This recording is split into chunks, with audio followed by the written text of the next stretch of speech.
Wabarakatuh. Pada sesi ini kita akan bahas tentang proses di dalam distributed data processing.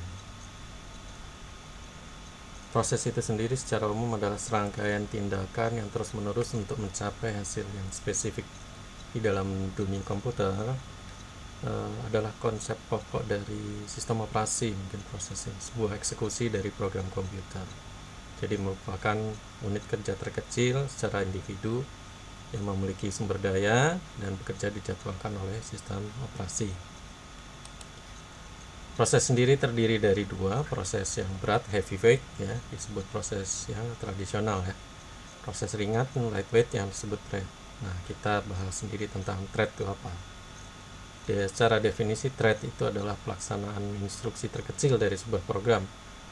Ya, dapat dikelola secara independen sesuai dengan urutan waktu yang diinginkan, dapat bersamaan, ya. Eksekusi sederhana dalam suatu proses. Nah, kita lihat berdasarkan jenis prosesnya adalah single thread. Ya, kita bisa lihat single thread ini hanya memiliki satu thread, jadi sama saja dengan proses itu sendiri. Ya. Multi thread yang disebut proses yang lebih dari satu thread, ya, terjadi satu proses, ya. Multi thread seperti ini. Ya, ada lebih satu aktivitas. Yang berdasarkan pengelolaannya, thread dibagi menjadi dua, yaitu adalah user thread, ya, pengelolaannya mulai dilakukan oleh level user atau pengguna atau aplikasi, kita sebut seperti itu. Kemudian kernel thread adalah pengelolaan thread yang dilakukan oleh kernel komputer atau sistem operasi di bawahnya, sehingga user tidak dapat menginstruksi. Karakteristik thread ini adalah strong atau kuat karena thread bisa melakukan proses apa saja yang dia bisa lakukan. Ringan, membutuhkan sumber daya yang lebih sedikit, ya, sharing karena di share sumber dayanya. Membaca atau menulis variabel, struktur data variabel yang sama, jadi komunikasi antara thread dengan mudah, akibatnya seperti itu. Nah, keuntungan menggunakan thread adalah tanggap, ya, mengizinkan program untuk terus berjalan walaupun ada suatu bagian di blok, jadi dia akan tetap menjalankan proses yang lain. Contohnya seperti web browser dapat mengizinkan menggunakan suatu thread yang lain atau mengklik yang lain, ya, sementara gambar di load, ya. Pembagian sumber daya secara default, ya, thread membagi memori dan sumber daya dari proses, ya. Keuntungannya pembagian adalah pembedaan aktivitas dengan alokasinya. Secara ekonomis karena mengalokasikan sumber daya yang sama sehingga lebih murah, karena kalau proses itu soal membuat memori dan sumber daya yang baru lagi. Kemudian pemberdayaan arsitektur multiprosesor dengan adanya thread, keuntungannya multi-threading dapat meningkatkan kemampuan dari prosesor, ya, karena digunakan secara paralel. Nah, kita bahas tentang multi-thread, ya. Multi-threading ini adalah membagi pekerjaan yang besar, ya, heavyweight menjadi bagian yang kecil untuk unit eksekusi yang disebut thread, ya. Nah, ini menyediakan cara untuk paralel, ya, untuk multi-thread ini, sehingga kemampuan akhirnya karena dapat menjalankan beberapa secara multi proses atau paralel sehingga lebih cepat. Nah, kita lihat multi-thread ada beberapa model one-to-one, yaitu memetakan setiap user thread ke dalam satu kernel thread. Ini sinkron karena lebih mudah, ya, kita berjalan threadnya, ya, masing-masing berjalan sesuai dengan thread masing-masing. Kekurangannya, ya, diperlukan korespondensi thread pengguna dengan thread kernel.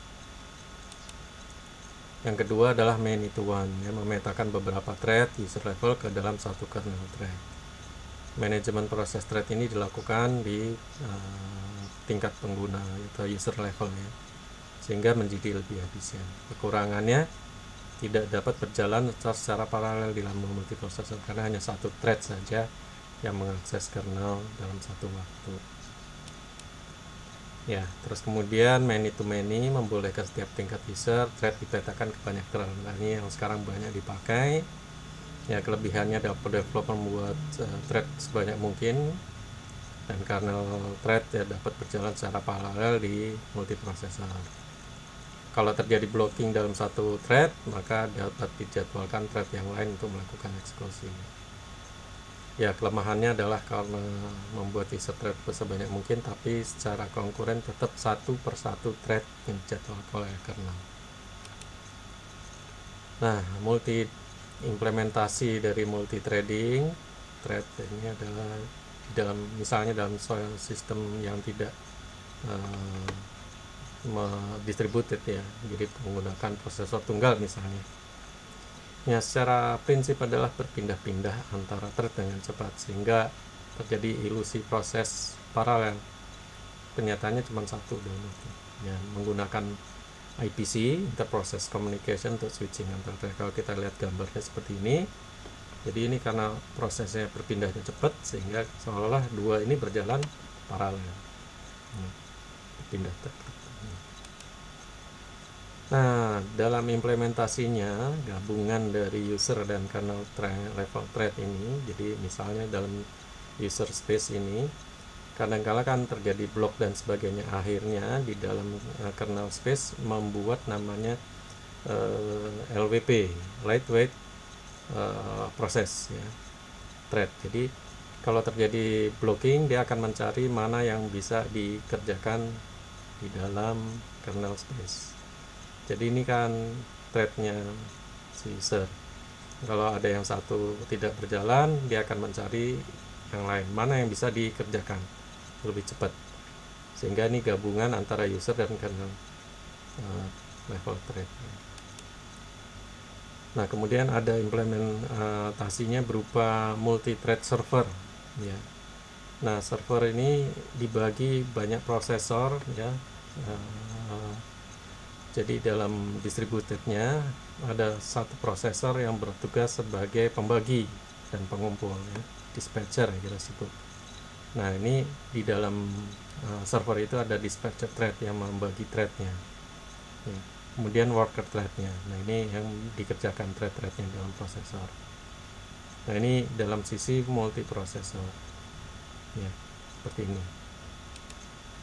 Nah, kemudian kelemahannya kalau terjadi blocking, terdapat prosesor yang ideal.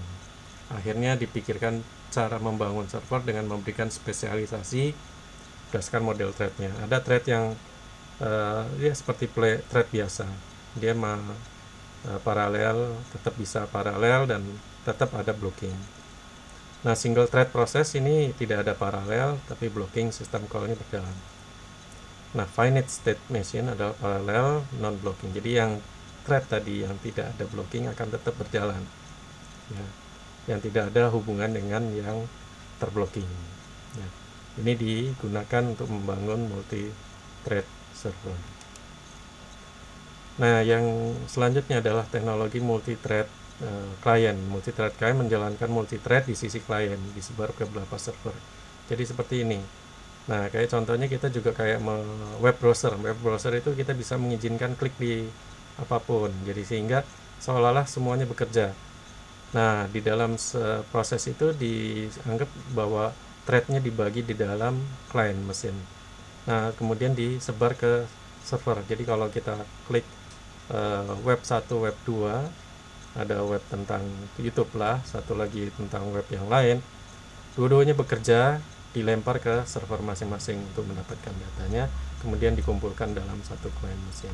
Seperti modelnya seperti itu. Jadi membagi thread di dalam sisi klien. Nah, saat ini kalau kita gabungkan antara thread client dan thread server, penggabungannya arahnya ke pengembangan teknologi virtualisasi dan distributed processing. Nah, ini akan kita bicarakan atau kita bahas di sesi berikutnya. Terima kasih. Wassalamualaikum warahmatullahi wabarakatuh.